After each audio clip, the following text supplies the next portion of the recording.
បាទសូមជម្រាបសួរបងប្អូនទាំងអស់គ្នាខ្ញុំបាទមុនណារ៉េតពីទីក្រុងឡុងបេតរដ្ឋកាលីហ្វ័រញ៉ានេះគឺជារាត្រីថ្ងៃទី20ខែឧសភាឆ្នាំ2026បាទនារាត្រីនេះខ្ញុំមានព័ត៌មានបង្អែមលៀងមាត់មួយខ្ទះធំកពុកពហិបទៀតហើយបងប្អូនច្រើនណាស់ទាំងបង្អែមខ្មែរនិងបង្អែមអន្តរជាតិដែលនឹងជម្រាបជូនបងប្អូនតាមលំដាប់លំដោយដែលមានមេតិការដូចតទៅក៏ប៉ុន្តែគាត់នៅជម្រាបតាមយប់ទៅភ្លឺនេះគេងបានតិចមែនតើដោយសារតែរវល់កិច្ចការងារតាមដានបញ្ហាសង្គមយើងផងហើយជាពិសេសករណីលោកកម្មសុខាបានព្យាយាមទប់ទឹកភ្នែកមកយប់ទឹកភ្លឺហើយក៏ប៉ុន្តែទឹកភ្នែកនៅតែហូរមិនអាចទប់បានសោះដោយសារតែឃើញអំពីអឺដូចថាស្ថានភាពមួយដែលឆ្ងល់នៅក្នុងខ្លួនឯងថាប្រទេសដែលមានសុខសន្តិភាពដែលគេនាំគ្នាអរគុណសន្តិភាពគ្រប់មាត់និងបង្ខំឲ្យគេអរគុណសន្តិភាពហ្នឹងអញ្ចឹងណោះស្រុកអញ្ចឹង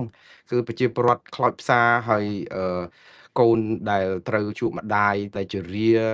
ភ្លឹកនៅលើគ្រែស្ដោកស្ដឹងលែងដឹងខ្លួនទៅហើយគ្រាន់តែជួបនឹងក៏ពិបាកហើយជួបនឹងទៀតសោតនឹងក៏បានពេលប្រហែលជា1ម៉ោងត្រូវគេយកទៅឃុំខ្លួនវិញដែលគួរតែពេលនេះគឺជាដង្ហើមចុងក្រោយហើយគួរតែបានអាជ្ញាធរនឹងសម្រួលឲ្យបាននៅណែបនិតយូរដើម្បីឲ្យអស់ចិត្តជាមួយនឹងម្ដាយព្រោះអីយើងឃើញលោកយាយដែលជាម្ដាយរបស់លោកកម្មសុខានោះពេលដែលឮសំឡេងកូនទៅនឹងក៏ប្រែពណ៌សាច់នឹងក៏មកជាមានពលឺមានឈាមមកវិញមកហើយក៏ហាក់បីដូចជាដឹងស្ដាប់ឮមានពេលខ្លះងក់ក្បាលលើកដៃព្រិចភ្នែកអីអញ្ចឹងដែលយើងទាំងអស់គ្នាដឹងហើយថាប្រហែលថ្ងៃនេះជាពិសេសគឺមួយថ្ងៃ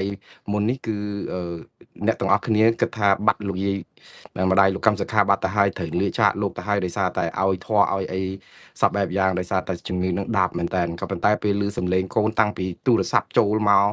គាត់ទៅឮសំឡេងខានឹងម៉ែចាំកូនសិនហ្នឹងក៏ធ្វើឲ្យម្ដាយនឹងមានកម្លាំងទ្រាំចាំកូនហើយ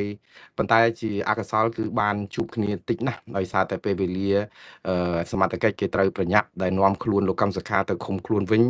ហាក់បីដូចជារឿងនេះសំខាន់លើសអ្វីៗទាំងអស់វាដូចថាបញ្ញាប់ដើម្បីបើថាមិនដាក់លោកកម្មសុខាចូលឃុំខ្លួនវិញទេគឺដីយើងនឹងបាត់អស់ពាក់កណ្ដាលប្រទេសទៀតអីចឹងដូចថារឿងហ្នឹងមើលទៅដូចជាដូចថាសម្បើមមែនតើ